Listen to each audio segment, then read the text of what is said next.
With me is a man who needs no introduction. 52 test matches, more than 250 one-day international, fielder par excellence. But I now also call him an honorary Indian because he spends a lot of time here in Goa. Jonty, firstly, lovely to have you in Delhi. Unfortunately, we can't offer you better air here. That's fine. I don't require a great deal. I'm a pretty simple guy. We do love living in Goa, and occasionally I'll have to pop into Delhi. So it's about balance, and I'm very grateful that the majority of my time in India is spent in Goa and not in Delhi. Okay. Tell me honestly, as a sports person, and you're someone who teaches kids as well, uh, what would be a young sportsman in Delhi be thinking at the moment? Can he even be playing sport at this? What would you advise a young kid who wants to play a sport here? Well, you'd almost have to be an indoor player. So badminton, you'd be fine. Chess, you'd be fine. But getting outside, I think a lot of the time people are being advised to not send their children out to play.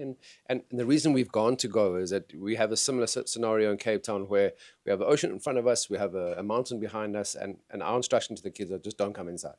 Be outside and play. So I think it's quite difficult to again balance it up because obviously there's facilities here, there's great academies, so there's an option or there's a availability of good coaching in Delhi because of the structure. It's been here for a long time. But then you balance it up with, is the lifestyle and from the air quality, is it good enough for young players? And I would say probably no. So difficult choice if you're part of a family, the mum and dad are working in Delhi or based in Delhi. It's not that easy just to uproot yourself, but sometimes life requires sacrifices to be successful. Tell me about it. Stay here. Okay, I'm going to get to the cricket. Some lovely cricket on display, India, South Africa, that we witnessed in that test match. What do you make of South Africa's performance? Well, I think I'd 20 years ago when I was still playing Test cricket, and if we would travel to India, we would arrive with our nerves already shot, and we're wondering about the ball's going to spin past the bat and not being comfortable, but also not believing we could take 20 wickets. And I think that's the key now with the South African team. Sure, they struggled with the bat, scoring 150s and less than that, but in the end, having 30 more runs than India on a turning surface, it also just goes to show what the quality of our spin bowling and a big shift in the mindset. So arriving here, believing that you can compete with India, great side in their home conditions, I think says a lot about Temba Bavuma's captaincy. It's very much a quiet captaincy. It's not a team that's buzzing with superstars. They're just guys who get out and do the job. And on difficult surfaces, it's often those teams that pull together are the ones that come out victorious.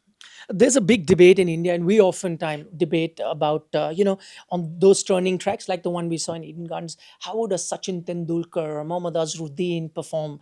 You're lucky enough to have played alongside them.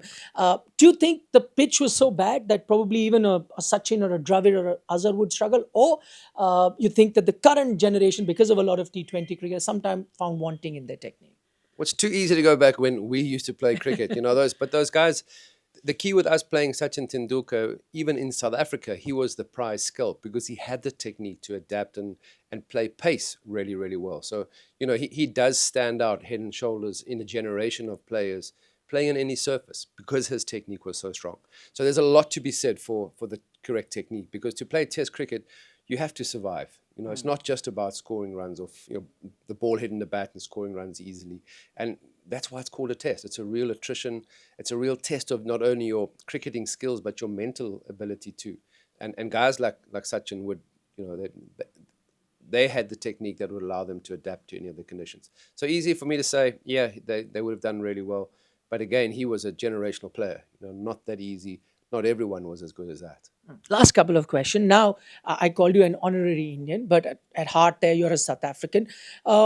Looking at it from the outside, you're happy India is serving up these pitches, or are you worried about the fact that if they come up with a good, true batting surface, who knows, they might have the edge? How do you see it from as a South African with these kind of pitches that are available? Well, Test cricket generally has on day one, if you're looking for a test to go through to day 4 and day 5, generally day 1 has a little bit of grass on it and a little bit of seam movement. And India has the pace attack, so that's always surprising for me. We used to, home conditions in South Africa, green wickets. The Indian guys would struggle on such a green top. And now you can't do that anymore because India didn't have the pace then. They now have great seam bowlers and pace bowlers. So as a South African team, I think the key with them is that they are such an underrated side, and I think happily underrated, that whatever India does serve up from a conditions point of view, they have the manpower that they believe and the unit to play on any surface. Like I said, they're not a flashy team, but they just get out and they grind away. So from that perspective, whatever surface is produced for the next test, I know the South African team will be able to adapt and stick together as a team. And finally, the South African team that you were part of, we used to be very enviable of that team with the kind of talent that you had. And then South African cricket went through a dip. I traveled to South Africa a few times, and I could see that the interest in cricket was waning a bit. What has South African cricket done in the last few years, where you've played the T20 World Cup final, you're the current Test champions, you played a final of the Women's World Cup as well? What do you think are the elements that have got a revival of sorts, if I can say?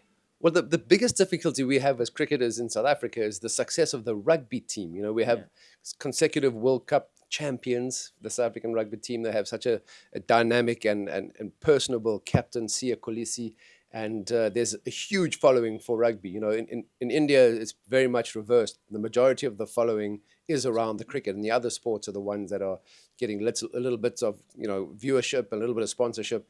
But in South Africa, the roles are reversed. So we're fighting, not fighting, but we certainly are competing with support and eyeballs, because sport these days has become an 8 to 10 month sort of business, and players are playing all around the world.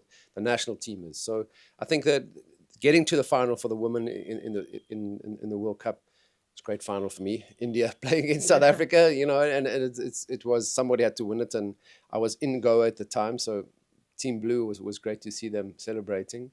But the South African having won that World Test Championship is massive for us in South Africa. It just brought back a lot of belief, because, like you rightly said, I mean, we were sort of floundering at number 5 or number 6 on the rankings in T20, in 50 overs, and even in Test cricket. So the fact that we got into the final, a lot of the team was written off, and I think that's pretty much the South African spirit. When you're written off, that's when we're most dangerous. And I think that has picked up, again, a lot of support for cricket in South Africa, for both the men and the women. Well, thank you so much for taking our time and speaking to us. Thanks very much. Sure, Nikhil.